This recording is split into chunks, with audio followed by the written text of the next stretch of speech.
Esse ano nós estamos falando mais de perto de Deus, mais perto de Deus. Você quer chegar mais perto de Deus? Nós queremos buscar de várias maneiras conhecer mais a Deus.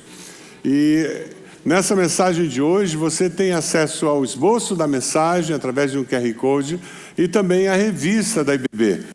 Você recebeu na entrada a revista, leia essa revista, ela é feita com muito carinho pelo nosso Ministério de Comunicação. Reparta essa revista com outras pessoas. O objetivo é que ela seja motivo de você crescer e se aproximar mais de Deus através da leitura dessa revista. Nós vamos estudar durante esse mês de janeiro vários salmos. E hoje nós começamos com o Salmo 42. E eu vou fazer a leitura agora no começo do Salmo 42, mas da paráfrase à mensagem. O que é uma paráfrase? Você tem traduções da Bíblia que nós usamos para o nosso período devocional, para o estudo bíblico. As traduções são feitas baseadas nos textos originais, são pessoas que entendem de linguística, que entendem de gramática, pessoas que entendem das línguas e fazem aquela tradução buscando trazer o significado real e original do texto. E uma paráfrase é o quê? É alguém que pega essa tradução da Bíblia e essa pessoa escreve como se ela estivesse contando para alguém o que ela leu naquela tradução. Isso é uma paráfrase. A mensagem é uma paráfrase. É muito bom para ler, mas não é o indicado para você fazer seu período devocional. Por quê? Porque é uma escrita livre e com muita facilidade você pode começar a desenvolver doutrinas espúrias a partir daquilo, porque ninguém parou para pensar se de fato aquilo é o texto original ou não. Mas é uma leitura agradável, leve e facilita às vezes a gente a compreender o significado do texto. Então, por exemplo, a paráfrase do Salmo 42, a mensagem, segue assim: assim como o servo bebe a água do riacho, eu quero beber de ti, ó Deus, goles profundos de Deus. Estou com sede do Deus vivo e me pergunto, será que conseguirei chegar e beber na presença de Deus? Estou numa dieta de lágrimas. Lágrimas no café da manhã, lágrimas no jantar. Não é verdade que às vezes a gente passa por períodos assim, que a gente entra numa dieta de lágrimas pela manhã, no almoço, na janta? E ele continua dizendo, estou numa dieta de lágrimas, lágrimas no café da manhã, lágrimas no jantar. Durante todo o dia as pessoas batem à minha porta importunando, onde está esse seu Deus? Essas são as coisas que relembro sempre, esvaziando os bolsos da minha vida. Sempre estive à frente da multidão de adoradores. Era eu quem os conduzia, ansioso pelo início da adoração, louvando em voz alta, cantando ações de graça, celebrando todos nós a festa de Deus. Por que você está deprimida, minha alma? Por que chora de melancolia? Olhe para Deus e logo o louvará outra vez. Ele põe um sorriso no meu rosto. Ele é o meu Deus. Quando minha alma está deprimida, recito tudo o que sei a teu respeito, das profundezas do Jordão, às alturas do Hermon, incluindo o Monte Mitzar. O caos atrai o caos, o ritmo das corredeiras, sua arrebentação poderosa me despedaçou e esmagou.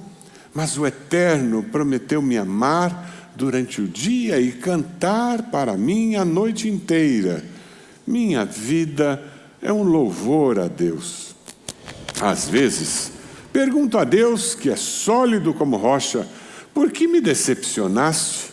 Por que tenho de caminhar chorando, atormentado pelos inimigos? Eles estão lá fora com intenções homicidas, me atormentando com suas obscenidades, sem dar trégua à zombaria, questionam, onde está esse seu Deus? Por que você está deprimida, minha alma? Porque chora de melancolia? Olhe para Deus e logo o louvará outra vez. Ele põe um sorriso no meu rosto. Ele é o meu Deus. Este salmo era o salmo predileto dos cristãos primitivos do primeiro século. Eles, por causa da perseguição, tinham o costume de encontrar-se nas catacumbas, ali nos cemitérios, naquelas cavernas, escondidos, para que os soldados não soubessem que eles estavam reunidos, adorando a Deus. E naquelas catacumbas foram encontrados vários registros de imagens, onde aparecem a corça, levando-nos até esse Salmo 42. Eles estavam longe da sua terra, aqueles israelitas que aparecem nesse salmo. Eles estavam tristes, frustrados, desanimados, abatidos, sentiam-se derrotados. O Salmo 42, na NVT, a nova versão transformadora, versículo 3, se você está com a sua Bíblia aberta, diz: dia e noite as lágrimas têm sido meu alimento, enquanto zombam de mim o tempo todo, dizendo: onde está o teu Deus? E no 5 e no 11, o salmista repete a mesma frase: por que você está abatido, a minha alma? Por que está tão triste? E no 6 ele diz: agora estou profundamente abatido. E o verso 10, ele traz à tona a realidade de que os insultos deles me quebram os ossos. Você já viveu um momento de crise, de dor profunda, de sofrimento, em que parece que seus ossos estão quebrando? A dor física é imensa como consequência da dor emocional. Isso acontece conosco. Eles estavam longe de tudo, eles estavam exilados, eles estavam longe do templo, onde na mente deles Deus morava. Nós sabemos que hoje Deus mora no coração daquele que o ama, mas eles achavam que Deus estava lá, longe. Eles muitas vezes tinham a sensação de que foram desamparados por Deus. Deus esqueceu-se de mim. Quem já não passou por momentos na vida em que teve essa sensação? O descontrole da realidade era tamanho, o desfavorecimento por parte dos ímpios era tamanho, a sensação de injustiça era tamanho, que você começa a dizer: parece que Deus não sabe, não olha mais para mim, não ouve mais as minhas causas. Tempos difíceis, quem não os enfrentou? Quem não passa por eles? Quem sabe? Deus o trouxe hoje aqui para esse culto, porque você está passando por esse tempo difícil. Quem sabe você está sentado aí dizendo: 2025 eu passei por tempos assim. Quem sabe você não sabe ainda, mas 2026 terá tormentas que você não faz ideia. E Deus o trouxe aqui para prepará-lo, para que você tenha capacidade de perseverar no meio dessas tormentas. Tempos difíceis podem nos levar para mais perto de Deus. Tempos difíceis podem nos levar a uma intimidade maior com Deus. Sim, porque tempos difíceis, você só tem duas opções: ou você vai melhorar ou amargar. Indiferente ninguém fica. Ou você melhora ou piora. Ou você melhora ou amarga. Não tem como viver tempos difíceis tendo uma terceira experiência. E quem decide o tipo de experiência que temos nos tempos difíceis não são os outros, e nem é Deus, somos nós. É uma decisão do nosso coração. Como eu vou lidar com esse momento que eu vivo na minha vida? Eu vou amargar, vou me tornar uma pessoa melhor, mais resiliente, com mais força interior, com mais fé em Deus. O salmista, no começo do salmo, ele diz: eu tenho sede de Deus, do Deus vivo. Ele começa o salmo falando da sua fragilidade. A maneira sadia para enfrentarmos tempos de provação e de dificuldade é demonstrarmos a nossa fragilidade, mostrarmos claramente diante de Deus quem nós somos e como estamos nos sentindo, porque Deus conhece todas as coisas. Quando nós rasgamos a nossa alma diante de Deus, nós o fazemos para que nós possamos assumir a nossa fragilidade e assim permitimos que o Espírito Santo de Deus venha ministrar ao nosso coração. Sim, nós precisamos de intimidade com Deus, porque Deus já fez muito por nós. Você tem uma história com Deus? Deus já fez muito por você no passado? O mesmo Deus que tantas vezes falou com você, ainda falará ao seu coração. Amém? Nós vivemos com essa segurança. Eu preciso de intimidade com Deus porque eu sei que Ele muito fez por mim no meu passado.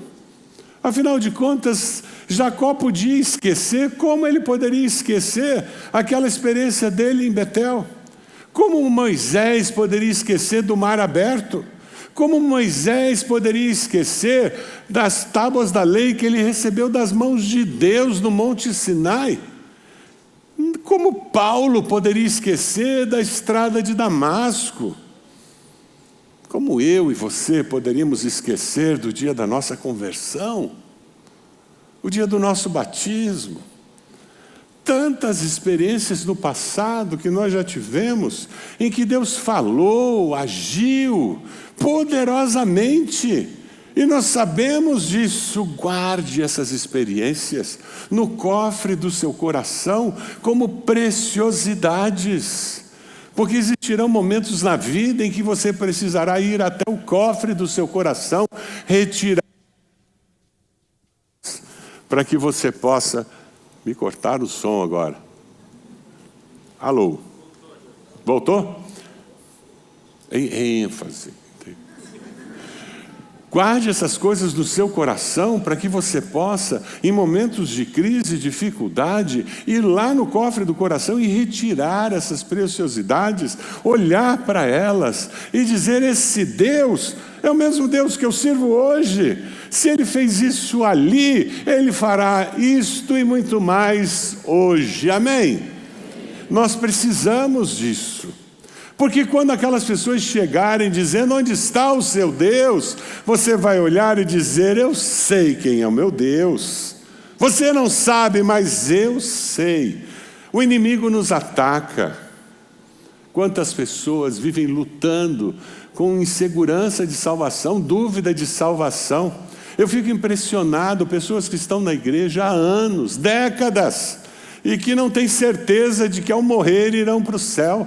Você tem certeza de que se você morrer agora, você vai para o céu? Viver a eternidade com o Senhor? Não faz sentido alguém conhecer a palavra e conhecer a Jesus e ter essa fragilidade na sua caminhada cristã. O inimigo descobre isso e fica lançando dardos inflamados.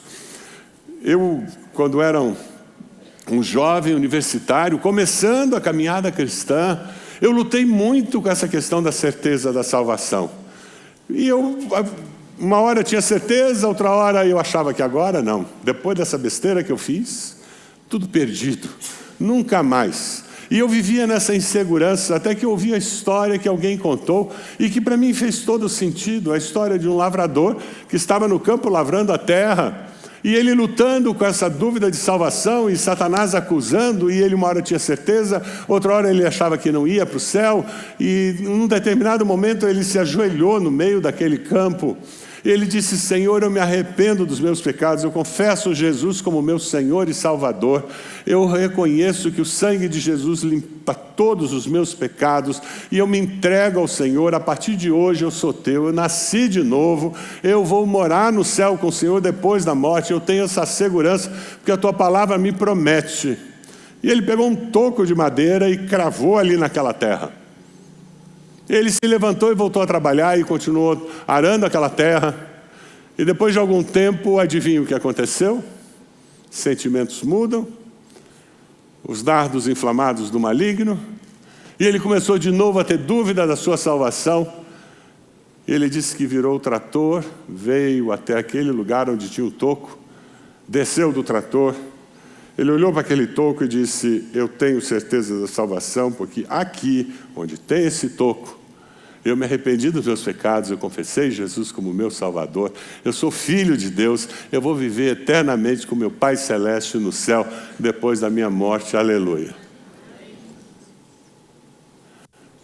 E eu me lembro que Depois de ter ouvido essa história, um dia no meu quarto, fazendo meu período devocional, eu dobrei meus joelhos e disse: Deus, eu estou cansado.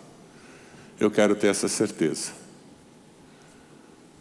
E eu disse: eu me arrependi dos meus pecados, eu confessei Jesus como meu Salvador, o sangue de Jesus limpou todos os meus pecados, o sacrifício de Jesus é suficiente, é pela graça que eu sou salvo, minha vida está entregue ao Senhor, eu sou do Senhor.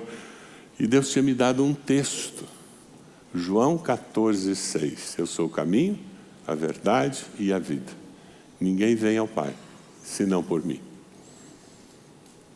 Não me interessava mais o que tinha acontecido antes, se eu tinha aceitado Jesus antes ou não tinha, se eu era salvo antes ou não, mas a partir daquele dia, no meu quarto, de joelhos, a partir daquele dia, eu tenho certeza da minha salvação eterna. Quem sabe Deus trouxe você hoje aqui para te libertar desse tormento e te dar certeza de vida eterna com Cristo Jesus.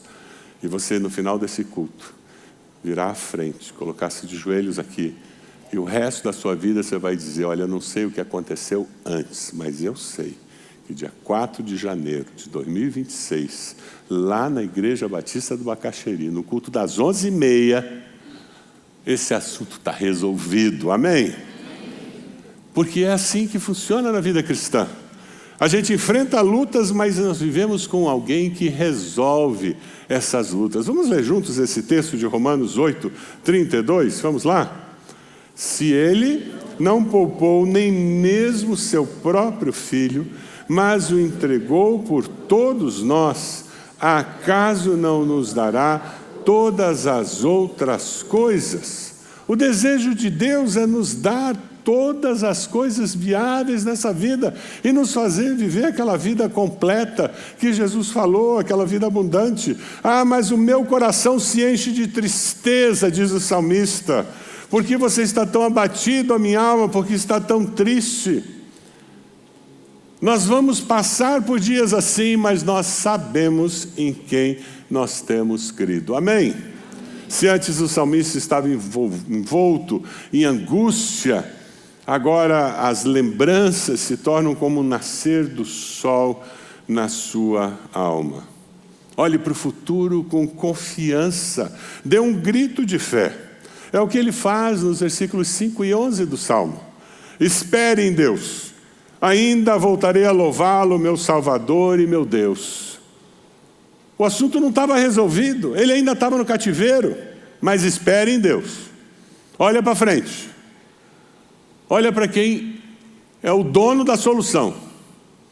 E pare de olhar para a sua limitação. Eu queria convidar você a ficar de pé. Nós vamos cantar um hino que é um grito de fé. Eu não sei porque de Deus o amor a mim se revelou, por que razão o Salvador na cruz me resgatou. Ah, mas eu sei em quem eu tenho crido. Vamos cantar? Vamos lá?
Sentar-se, irmãos. Eu não sei o que de mal ou bem é destinado a mim. É a outra estrofe desse hino. Se bons ou tristes dias vêm até da vida o fim. Não é a realidade da vida isso? E o coro diz: mas eu sei em quem eu tenho crido. E porque eu sei em quem eu tenho crido, venha o que vier, eu sigo em frente. Amém?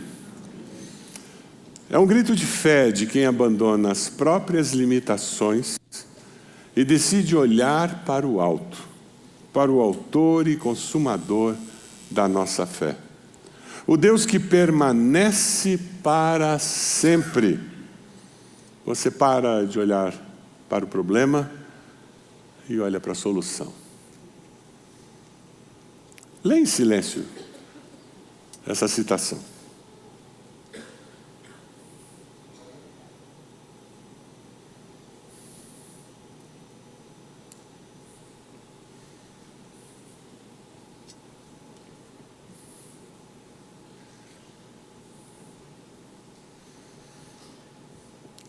Como nós precisamos reafirmar isso para nós diuturnamente. O meu Deus é o Deus da solução. Não no meu tempo, no tempo dele. Eu terei pessoas ao meu redor dizendo: quem é teu Deus? Que Deus é esse? Se você serve a Deus, por que está acontecendo isso? E muitas vezes nós mesmos estaremos lutando conosco mesmos, porque nós estaremos com um senso de injustiça muito grande dentro de nós, nos sentindo injustiçados pelas circunstâncias da vida. Mas Deus não muda, Ele é o mesmo. Pai de amor eterno, que nos atrai com seu amor e nos acolhe com a sua benignidade. É interessante porque o salmista, nos versículos 7, 9 e 10, ele traz essa ideia de Deus como auxílio muito presente. E enquanto eu estudava esse salmo, eu me lembrei da minha mãe. A minha mãe, ela foi criada numa situação de muita luta e muita dificuldade. Ela ficou órfã aos 7 anos de idade, de uma família de 10 filhos. Ela era uma das mais novas. Então ela viu a mãe, os irmãos, lutando muito para sobreviver. E isso produziu neles, em toda a família, um senso de luta. Eles todos têm esse espírito aguerrido. E como era uma família que conhecia Cristo, esse aguerrido é com Deus e com o poder de Deus. Eu cresci vendo a minha mãe recebendo pessoas em casa e conversando com outras pessoas, aconselhando. Ela tinha esse dom de aconselhar pessoas, conversar com pessoas, orar por pessoas, e eram pessoas convertidas e não convertidas ao Evangelho. E muitas vezes eu ouvi minha mãe usando uma ilustração muito simples, quando a pessoa vinha carregada com os problemas e derramava tudo aquilo diante dela. E minha mãe dizia: olha, eu estou vendo você com uma nuvem escura, carregada, cheia de raios sobre a sua cabeça. E parece que a desesperança tomou conta da sua vida. Mas eu tenho uma palavra boa para você, porque acima dessas nuvens carregadas, existe um sol brilhando e um céu azul. E é uma questão de tempo para que essas nuvens desapareçam. Acima das nuvens, o sol continua a brilhar. Não interessa o tipo de nuvem, não interessa quão carregadas de raios elas estejam, quanto barulho elas façam, você não vê, mas acima delas não mudou nada. O céu continua azul e o sol continua brilhando do mesmo jeito. Como nós precisamos de uma palavra de estímulo, quando tudo que nós podemos ver é: ouço o tumulto do mar revolto, enquanto suas ondas e correntezas passam sobre mim. Era esse o coração do salmista. Você já se sentiu assim? E na NVI, a imagem que a NVI coloca ainda é mais drástica: abismo chama abismo ao rugir das tuas cachoeiras. É interessante porque no versículo 9, se você puder sublinhar o versículo 9, ele dá uma boa meditação para período devocional.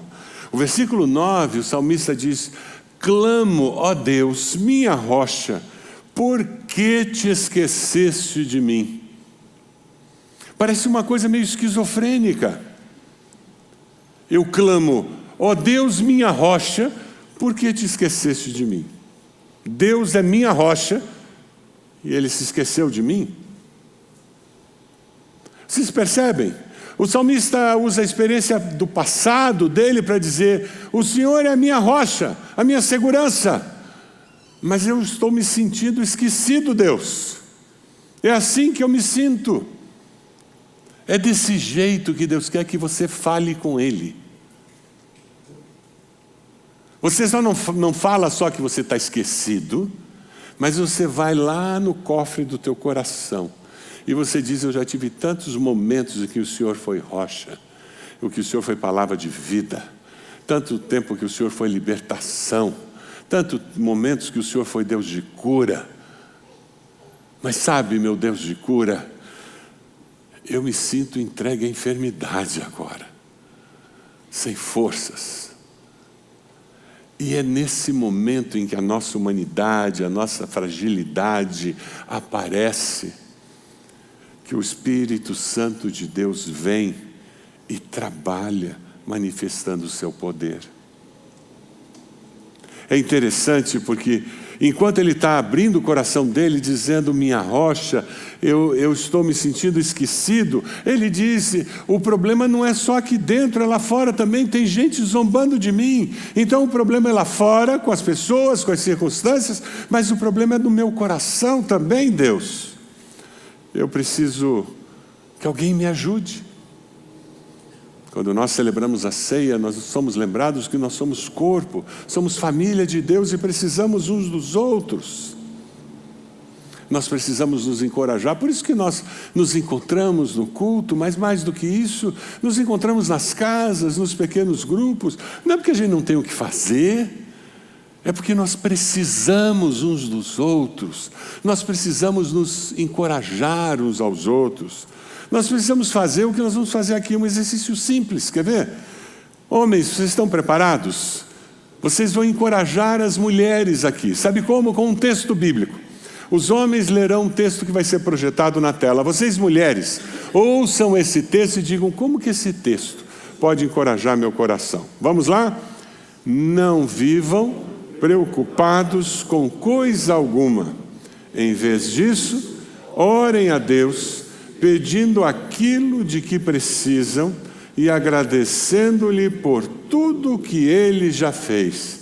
Ajuda, mulheres? Esse texto ajuda? Agora as mulheres vão ajudar os homens, tá bom? É desse jeito que a gente vive. Mulheres, leem agora 1 Pedro 5:7. Entreguem-lhe todas as suas ansiedades, pois Ele cuida de vocês. Homem tem ansiedade? O mito social é que é só mulher que é ansiosa, né? Que bom que os homens ouviram isso. Vamos lá, homens, vamos encorajar as mulheres de novo? Vamos lá, Filipenses 4:7 agora. Então vocês experimentarão a paz de Deus, que excede todo entendimento e que guardará o seu coração, a sua mente em Cristo Jesus. Olha lá, mulheres. Paz, ter paz no coração. Quando a mulher, a mãe tem paz, a casa fica em paz, né? Quando ela não tem paz, a mulher dá o tom na casa. Mulheres, leiam isso para os seus maridos agora. Para os homens, por favor, nos ajudem. De todos os lados.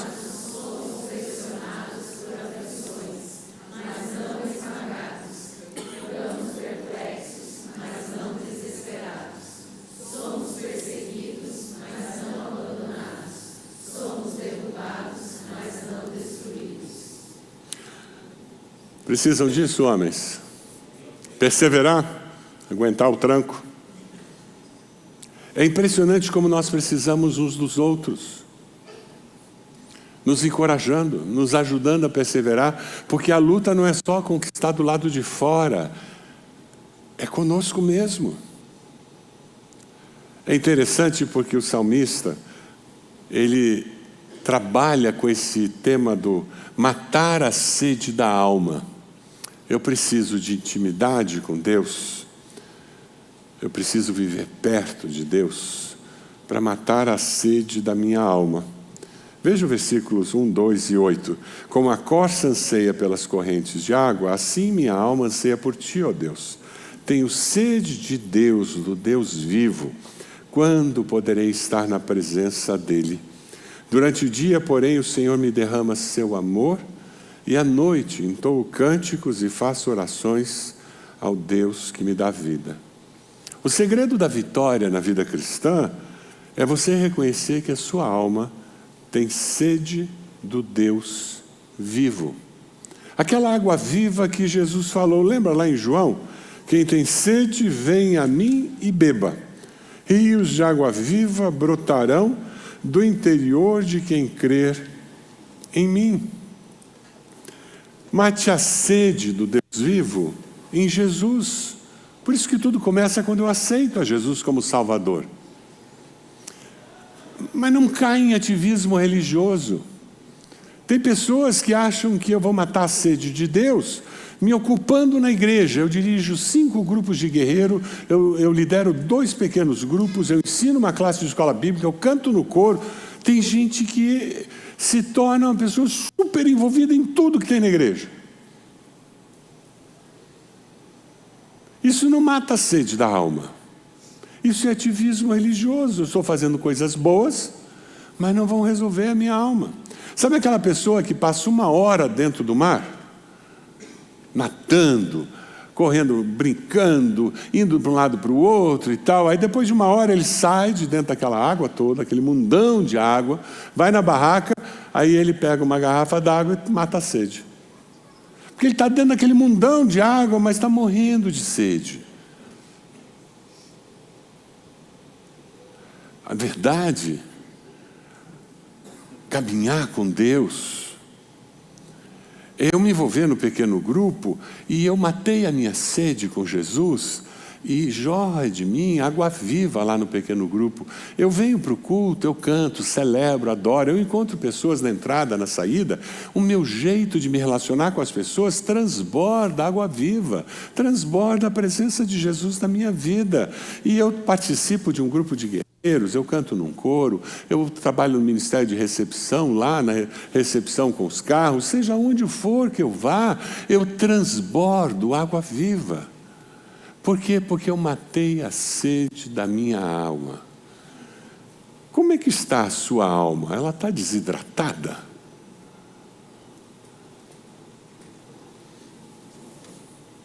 O problema é que quando nós estamos desidratados, nós não percebemos as situações que acontecem ao nosso redor, onde nós podemos abençoar, ser resposta a Deus.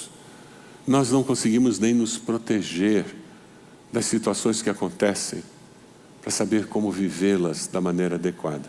Deixe esse vídeo abençoar o seu coração.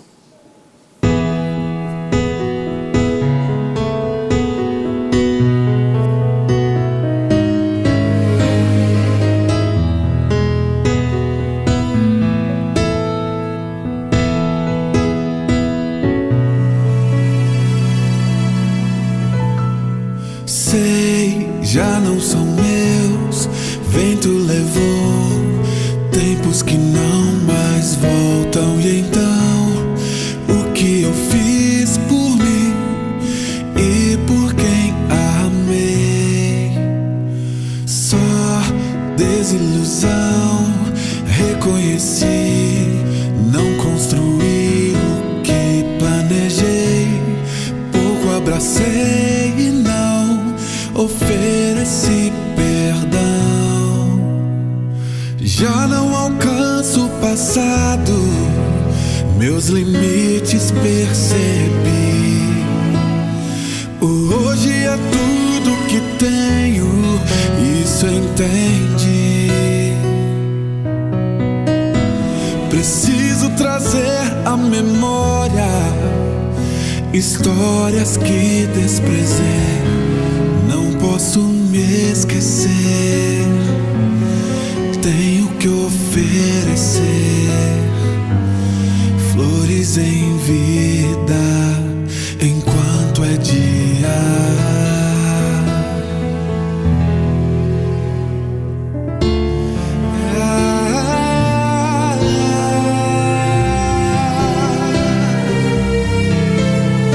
Sei, já não são meus, vento levou tempos que não mais voltam. E então, o que eu fiz por mim e por quem amei? Só desilusão. Reconheci, não construí o que planejei. Pouco abracei e não ofereci perdão. Já não alcanço o passado, meus limites reconheci. O hoje é tudo que tenho, isso aprendi. Preciso trazer à memória semblantes que abandonei. Não posso me esquecer. Tenho que oferecer flores em vida enquanto é dia.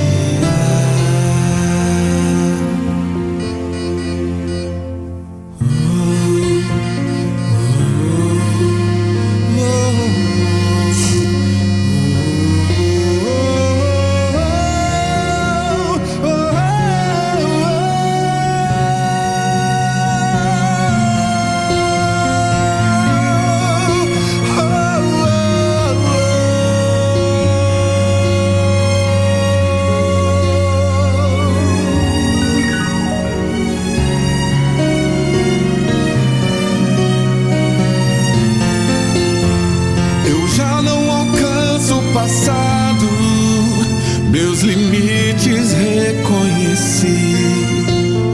O hoje é tudo que tenho, isso entendi.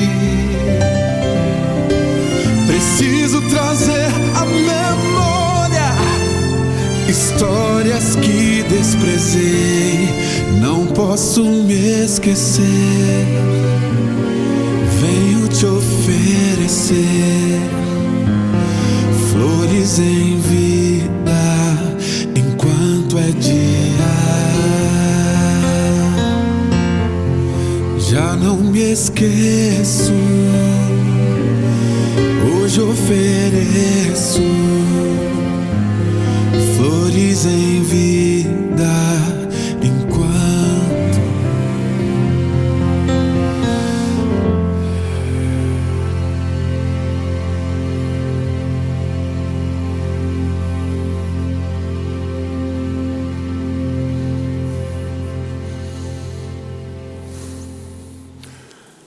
Mais perto de Deus porque não sabemos o futuro.